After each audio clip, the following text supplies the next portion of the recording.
Okay, now we're going to do multiplying decimals, okay? Multiplying decimals, we have to do something called counting the decimal places, okay?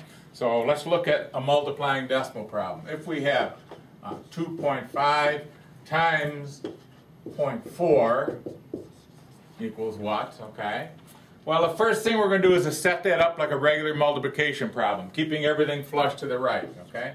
2.5 times 0.4, okay? So these numbers are flush to the right.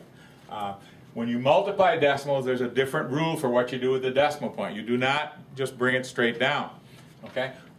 What we have to do is first do the calculation, okay? Well, let's just multiply the 25 times 4. 4 times 5 is 20, carry the 2, 4 times 2 is 8, and 2 is 10, that's 100, okay? Now the question becomes, where do we put the decimal point, okay? What we have to do is we count the decimal places above this line, and we make that equal to the decimal places below the line. So how do I do this?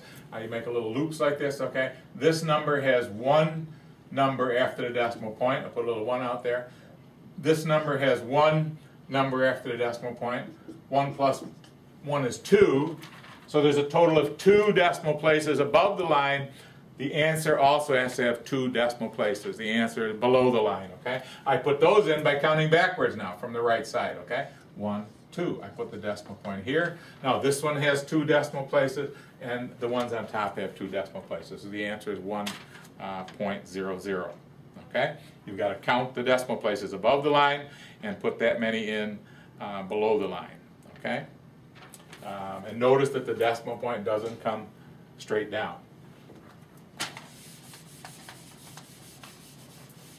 If I were multiplying 2.5 times 2, okay, 2 times 5 is 10, carry the 1, 2 times 2 is 4, and 1 is 5. 1 decimal place above the line, that one has none, okay, 1 plus 0, there's just 1 decimal place above the line, so there's going to be 1 decimal place below the line. And in this case, it looks like the decimal point comes straight down. But that's not the reason it's where it is, okay? Notice you could also estimate this, okay? You could also say, well, 2.5, of course, that would be $2.50 times 2, we know is going to be $5, okay? But 2 times 2 is 4, okay? So I know the answer is going to be somewhere around 4. If I put the decimal point here, it would be 50, so that would be wrong. 5 is very close to 4, a little more. If I put the decimal point here, the answer would be 50 cents, so that wouldn't be right either, okay? So sometimes we can estimate the answers just to make sure you've got the decimal point in the right place, okay? If I had 3.52 times 2.5, okay? Again, well, 2 times 3, those are the whole number parts. 2 times 3 is 6, so my answer is going to be somewhere around 6. Let's do the math here and see what we get. 5 times 2 is 10, carry the 1. 25 and 1 is 26, carry the 2. 5 times 3 is 15 and 2 is 17. Notice I'm keeping everything nice and lined up. 2 times 2 is 4, I started over here. 2 times 5 is 10, carry the 1. 2 3s are 6 and 1 is 7. I get 0, 10, 8, 8, okay? I get 8, 8, 0, 0. I said my answer was going to be around 6. Okay, somewhere around 6. That's 8,000. That's 880. That's 88. Probably going to be here, okay? Let's count the decimal places. 1, 2, 1. That's a total of 3 above the line. 1, 2, 3 below the line, and it does go right there, okay? Could I get rid of these other numbers here if I wanted to? That's equal to 8.8, okay? Just like we can add zeros at the end of a decimal, we can also take them off without changing the value of our decimal. Okay?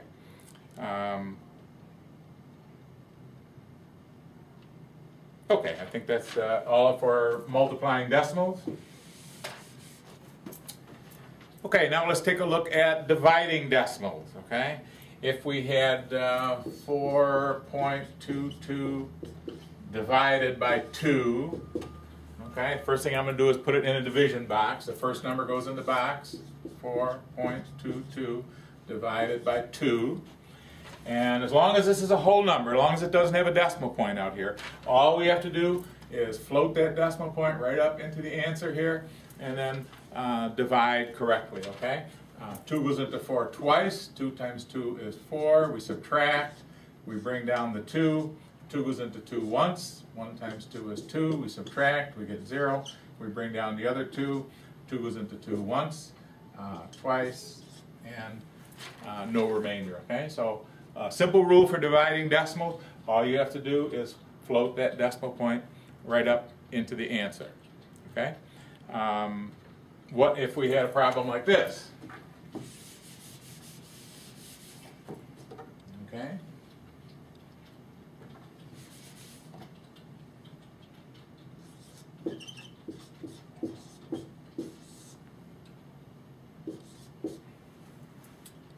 Okay, 0.45 divided by 5.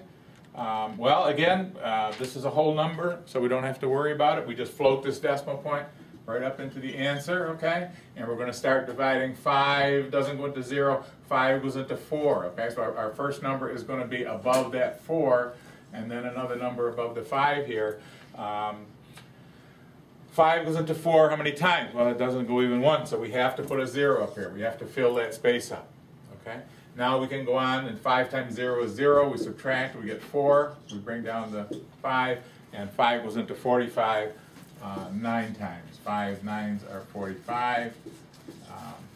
No remainder, but we have to remember to put that 0 once we put our decimal point up there. Okay?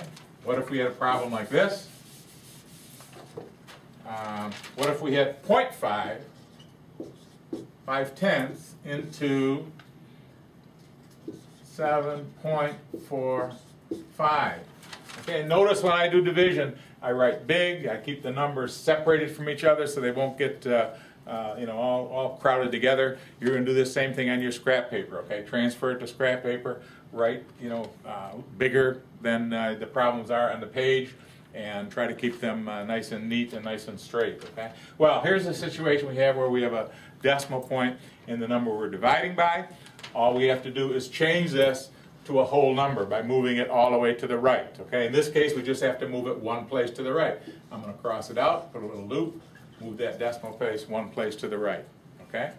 Now 5 is a whole number. But if I do this on the outside, one place to the right, I've got to do it on the inside. Okay. So I'm going to move this decimal point one place to the right, and then I'm going to float it up into the answer. Okay.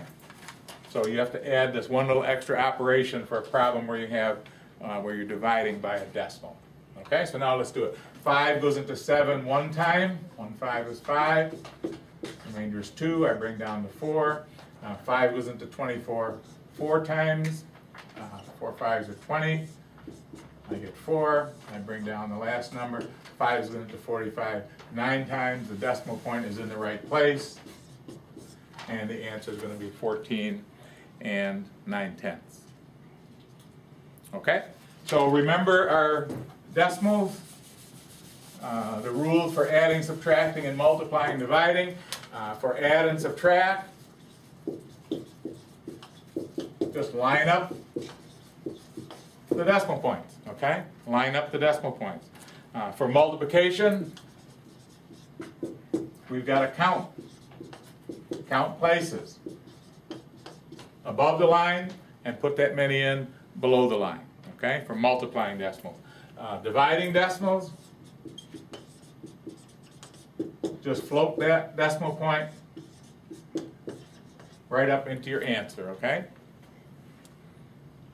Move the decimal point on the outside and inside if you have a problem like that, okay? Okay, basically, this is how you do your calculations, your computations with decimals.